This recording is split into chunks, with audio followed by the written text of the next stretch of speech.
What's a party meal without a bottle of Coke? But are you aware that the sugary drink has more dark aspects to it than just its color? Keep watching our video to find out the dark truth about Coca-Cola's history. The rise and dark of Coca-Cola. Dr. John Pemberton, an Atlanta pharmacist, made a flavored syrup in 1886 that could be mixed with carbonated water to make a soft drink that could be sold at a soda fountain. About 5 cents was spent on each glass. This specific soft drink is known as Coca-Cola. The Coca-Cola Company was able to take usable water out of cities and rural villages in nations like India and Mexico on its journey to becoming a multi-billion-dollar corporation. Their immoral and inhumane treatment of their employees and customers transcends decades and continues to this day in a variety of horrible ways.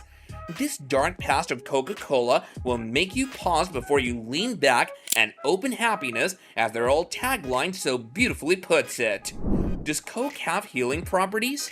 Coca-Cola ran advertising throughout Central America in the 1960s that focused on native cultures and emphasized the health advantages of their beverage. Together with religious groups, they blended their product into indigenous communities. There's still a church in Chiapas, Mexico that claims to utilize Coke as a sacred beverage because it has magical properties. Coke has been an important part of Central American culture for the past 50 years. Coca-Cola launched a commercial in December 2015 showing a group of white volunteers giving Coke to native Mexicans in Oaxaca. They keep slamming the notion that Coca-Cola is healthy for human consumption in the minds of native people.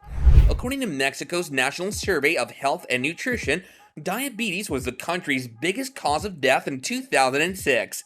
Coca-Cola not only aggressively promoted its product to groups of people who actually worship it under the myth that it has healing properties, an idea promoted by Coca-Cola, but it also abused the environment in the same areas. Coca-Cola targeted children.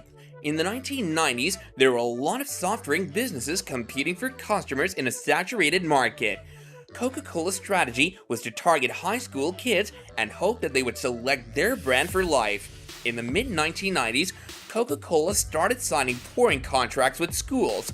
Coca-Cola demanded exclusive rights to sell its drinks in canteens and vending machines in exchange for premiums paid to the schools.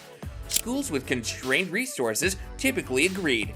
Coca-Cola provided certain schools $30,000 up front and a commission for 10 years of exclusive Coke sales. On one occasion, Coca-Cola paid $90,000 to a school in Syracuse, New York to build a stadium with a big Coca-Cola sign on it. While it may not sound super sinister, schools were urged to sell Coke and offered bonuses if they did. Additionally, they were told that selling fruit juices or milk as an alternative to soft drinks would result in lower profits. In some cases, healthier choices weren't sold because Coca-Cola didn't authorize them. Now, 20 years later, there's an obesity crisis in America. Naturally, Coca-Cola has contributed to this issue, and they even admit as much in their own reports. Obesity has been the single greatest danger to Coca-Cola's profits over the last decade. But this isn't all, folks. Our next segment contains an even darker truth. Coca-Cola no longer contains cocaine for a pretty racist reason. One of the most well-known myths surrounding Coca-Cola is that the original formula contained cocaine, and it's entirely accurate.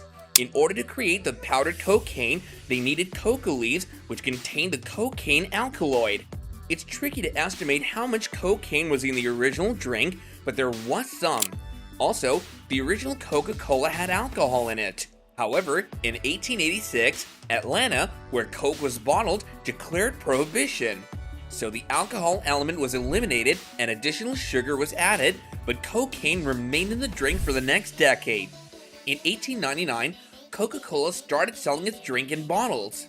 The bottles were popular among African Americans since they didn't have access to fountain pop due to segregation rules. However, this sparked panic among some white middle and upper class individuals. Concerns were that black individuals emboldened by a cocaine drink may start attacking them and they wouldn't be able to stop them. In response to the anxieties, Coca-Cola started to phase out cocaine from the mix in 1903 and replaced it with caffeine and even more sugar. What happened at Coca-Cola bottling facilities? The New York Times released an article that highlighted how Coca-Cola bottling factories have been sucking up the water supplies of places like San Cristobal de las Casas, Chiapas.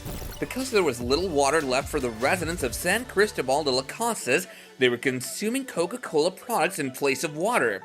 Residents accused the bottling company, which is authorized to consume 300,000 gallons of water per day, for the lack of drinkable water. San Cristobal de las Casas is not the only town affected by this. Former San Felipe Ecatepec president Juan Urbano observed people walk 2 hours a day for water. The alternatives to this include drinking Coke products or buying their water from trucks that come into town. In 2017, the bottling plant in San Felipe Ecatepec became licensed to use 1,080,000 gallons of water a day. Similar situations are going on in India. In 2000, Hindustan Coca-Cola, Coca-Cola's subsidiary, built a plant in Pachimata, India. The surrounding communities were able to shut the plant down eventually after noticing the hazardous waste contaminating the soil and the diminishing water resources. Since then, Coca-Cola has vowed to start acting more environmentally responsible. But obviously, we'll believe it when we see it. In conclusion, it's not about what your product really is, it's all about what your customer thinks your product is. This explains how Coca-Cola has built such a vast empire by pitching billions and billions in marketing and promotion.